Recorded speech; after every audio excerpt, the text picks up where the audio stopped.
नमस्कार साथियों, कौटिल्य बलरामपुर के ऑफिशियल यूट्यूब चैनल पर आपका स्वागत है।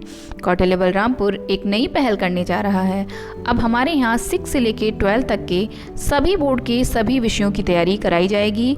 इसके साथ ही 90+ % स्कोर की गारंटी है। अग्निवीर की लिखित परीक्षा के साथ साथ अब हमारे यहाँ फिजिकल की भी तैयारी कराई जाएगी। ये मंडल में पहली बार ऐसा होगा कि फिजिकल ट्रेनिंग के साथ कोई संस्थान लिखित परीक्षा की तैयारी करा रहा होगा। आइए देखते हैं आज दिनांक 22/3/2023 के दैनिक समाचार। CHSL Tier 1 परीक्षा कई अभ्यर्थियों ने छोड़ी। कर्मचारी चयन आयोग की ओर से आयोजित combined higher secondary level Tier 1 परीक्षा 2022 मंगलवार को संपन्न हो गई। परीक्षा 4 पालियों में यूपी और बिहार के 17 शहरों के 77 केंद्रों पर कराई गई। इसमें कुल 45% परीक्षार्थी सम्मिलित हुए व 54% अभ्यर्थियों ने परीक्षा छोड़ दी। इंटर पास ही बन सकेंगी आंगनबाड़ी कार्यकर्ता व सहायिका।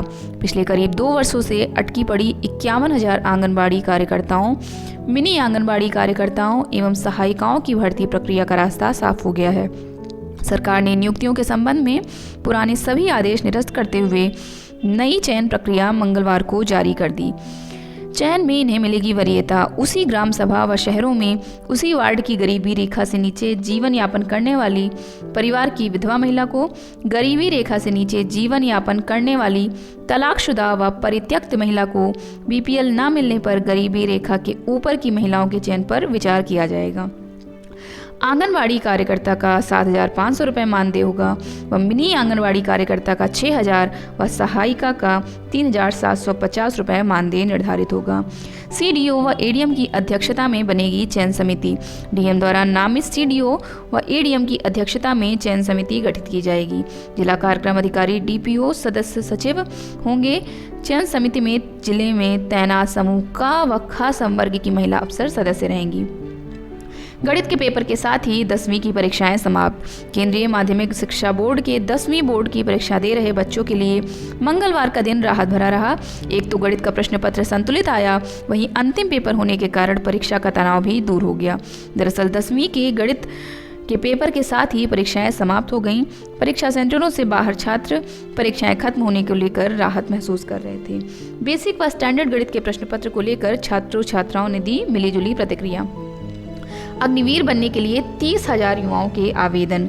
सेना में अग्निवीर बनने के लिए भर्ती केंद्र अंतर्गत 12 जिलों के 30,000 युवा ने आवेदन किए हैं। अब 17 से 4 मई तक इनकी ऑनलाइन प्रवेश परीक्षा होगी। इसके लिए मोबाइल फ़ोन नंबर और ईमेल के माध्यम से प्रवेश पत्र भेजा जाएगा।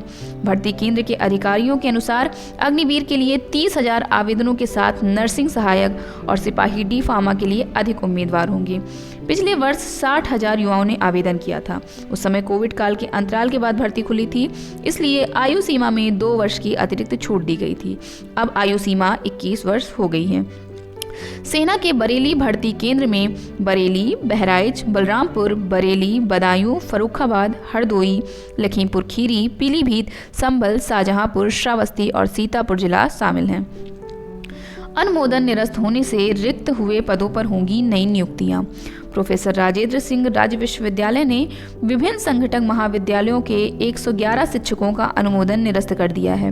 कार्यवाही से पहले विश्वविद्यालय प्रशासन ने महाविद्यालयों से आपत्तियां भी मांगी थी।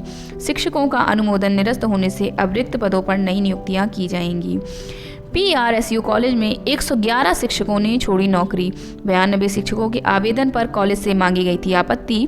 अब रिक्त पदों पर होगी नई नियुक्तियां। यूपी बोर्ड खत्म करने जा रहा है कोर्स में 30% कटौती। कोरोना संक्रमण काल के दौरान स्कूलों के लगातार बंद होने के चलते की गई कोर्स में 30% की कटौती को यूपी बोर्ड ने नेक्स्ट सेशन से वापस लेने का फैसला लिया है। यानी नेक्स्ट सेशन से छात्रों को वह पूरा कोर्स पढ़ना होगा जो उन्होंने मार्च 2020 के सेशन के दौरान पढ़ा था। इसी आधार पर उन्हें होम एग्जाम के साथ ही बोर्ड एग्जाम में भी शामिल होना होगा। यूपी बोर्ड में इसकी तैयारी पूरी कर ली गई है।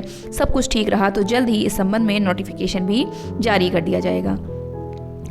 यूपी बोर्ड में नए सत्र से लागू होगा 100% पाठ्यक्रम। सर्वांगीण विकास के लिए भी शैक्षणिक गतिविधि भी जरूरी है। यूपी बोर्ड ने पठन पाठन के साथ बच्चों के सर्वांगीण विकास के लिए शिक्षणोत्तर गतिविधि पर भी ध्यान देने पर बल दिया है। सचिव ने सभी शिक्षा अधिकारियों से कहा कि बच्चों के संपूर्ण विकास में केवल शैक्षिक प्रगति ही नहीं बल्कि शिक्षणेतर गतिविधियों में उनका प्रतिभाग करना नितांत आवश्यक है। 5 साल में सिर्फ एक भर्ती पूरी करा सका यूपी SSSC। उत्तर प्रदेश अधीनस्थ सेवा चयन आयोग 5 वर्षों में केवल एक भर्ती पूरी करा सका है, जबकि अभ्यर्थियों से आवेदन के लिए रुपए में आयोग ने करोड़ों रुपए कमा लिए। छात्रों के लिए खुद को स्वस्थ रखना भी एक चुनौती है। ऐसे समय में लॉज के छात्रों ने कहा कि खुद को स्वस्थ रखना भी उनके लिए चुनौती से कम नहीं है। मोहल्ले में हर साल बाढ़ का पानी आ जाता है और गंदगी के कारण तमाम बीमारियां फैलने लगती हैं। क्रेडिट स्विस UBS के विलय से देश में 14,000 नौकरियों पर संकट। IT कंपनियों के 20 लाख करोड़ के कारोबार पर पड़ सकता है असर। विप्रो, TCS, इन्फोसिस होंगी सर्वाधिक प्रभावित। अमेरिका और यूरोप में बैंकिंग संकट के बीच क्रेडिट स्विस के UBS ग्रुप AG में विलय के बाद भारत में 14,000 कर्मचारियों की नौकरी पर संकट खड़ा हो सकता है। UBS और क्रेडिट स्विस दोनों वित्तीय संस्थानों के भारत में 7,000 और 7,000 कर्मचारी हैं। इस विलय के बाद UBS ने 2027 तक अपनी लागत में $8 अरब की कटौती का लक्ष्य रखा है। इसका सबसे ज़्यादा असर भारत में नौकरियों पर पड़ेगा। मार्च तिमाही के नतीजों पर दिखेगा इसका असर। इलाहाबाद विश्वविद्यालय की विधि की सेमेस्टर परीक्षाएं 10 अप्रैल से। इलाहाबाद विश्वविद्यालय एवं संबद्ध कॉलेज में विधि की सेमेस्टर परीक्षाएं 10 अप्रैल से शुरू होंगी। मंगलवार को LLB, LLM व BA LLB की सेमेस्टर परीक्षाओं का विस्तृत कार्यक्रम जारी कर दिया गया। PCS 2022 का इंटरव्यू हुआ पूरा। 15 अप्रैल से पहले रिजल्ट देने की तैयारी। रामचरितमानस की चौपाई को लेकर चल रहे विवाद को आप कैसे देखते हैं, यह सवाल PCS 2022 के इंटरव्यू में एक अभ्यर्थी से पूछा गया। मेथड और थ्योरी में क्या अंतर है? नोटबंदी के 2 फायदे और नुकसान। क्रिकेट पिच की लंबाई कितनी होती है? अगर आप डिप्टी कलेक्टर बनना चाहते हैं तो प्रशासन के संचालन में समाजशास्त्र का इस्तेमाल कैसे करेंगे? कोविड प्रबंधन में केंद्र और राज्य सरकार की जिम्मेदारियां क्या हैं और उन्होंने इसे कैसे पूरा किया? कोविड ऐप क्या है? ये सारे सवाल भी पूछे गए। PCS 2023 से मुख्य परीक्षा का पाठ्यक्रम बदल दिया गया है और अब मुख्य परीक्षा में वैकल्पिक विषयों की जगह सामान्य अध्ययन के UP विशेष 2 प्रश्न पत्र शामिल किए गए हैं। विशेषज्ञों के अनुसार PCS 2022 के इंटरव्यू में पूछे गए सवाल अभ्यर्थियों के ज्ञान के प्रति उनकी समझ को परखने वाले रहे। चतुर्थ श्रेणी कर्मचारियों को शिक्षक बनने का मौका। बेसिक शिक्षा परिषद के उच्च प्राथमिक स्कूलों में मृतक आश्रित कोटे के तहत नियुक्त उच्च योग्यताधारी चतुर्थ श्रेणी कर्मचारियों को शिक्षक बनने का मौका मिलेगा। विभिन्न जिलों में परिचारक के पद पर BTech, LLB, MBA, BCA, PhD आदि डिग्री धारक कर्मचारी कार्यरत हैं। ऐसे कर्मचारियों को DLED, BEd का प्रशिक्षण कराकर उन्हें टेट में शामिल होने का मौका मिलेगा, जिसके बाद वह शिक्षक पद पर नियुक्त हो सकेंगे। यूपी में 500 एथलीटों को सरकारी नौकरी देंगे योगी का ये ऐलान। राज्य के 500 से अधिक उत्कृष्ट खिलाड़ियों को विभिन्न सरकारी नौकरी में दी जाएगी।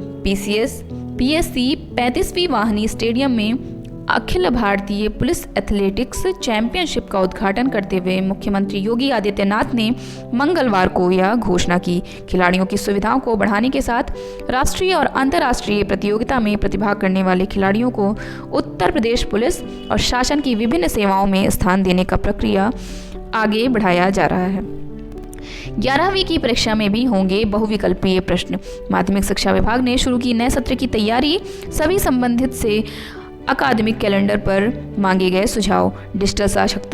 डिजिटल साक्षरता पर भी जोर। विभाग नए सत्र में डिजिटल साक्षरता पर भी जोर देगा। आइए देखते हैं रोजगार से संबंधित कुछ समाचार। MPMKVVCL यानी MP मध्य क्षेत्र विद्युत वितरण कंपनी लिमिटेड में 75 पदों पर रिक्तियां जारी हुई हैं। असिस्टेंट इंजीनियर के विभिन्न पदों पर भर्ती निकली है। आवेदन शुल्क 1200 रुपये है। अधिक जानकारी के लिए आप इनकी वेबसाइट portal.mpcj.in पर जाकर चेक कर सकते हैं। सेंट्रल बैंक ऑफ इंडिया में 5000 पदों पर रिक्तियां निकली हैं। अप्रेंटिसशिप के लिए करें आवेदन। आवेदन की अंतिम तिथि 3 अप्रैल 2023 तक है। IITTM यानी Indian institute of tourism and travel management में 12 पदों पर भर्तियां निकली हैं। प्रोफेसर, एसोसिएट प्रोफेसर व अन्य पद खाली हैं। आवेदन शुल्क 1000 रुपये है। अधिक जानकारी के लिए आप इनकी वेबसाइट iittm.ac.in पर जाकर चेक कर सकते हैं। अगर आपको हमारा कंटेंट पसंद आता है तो हमारे YouTube चैनल को सब्सक्राइब करें, बेल आइकॉन पर प्रेस करें और प्रोग्राम का लिंक अपने दोस्तों के साथ शेयर करें। Thank you so much.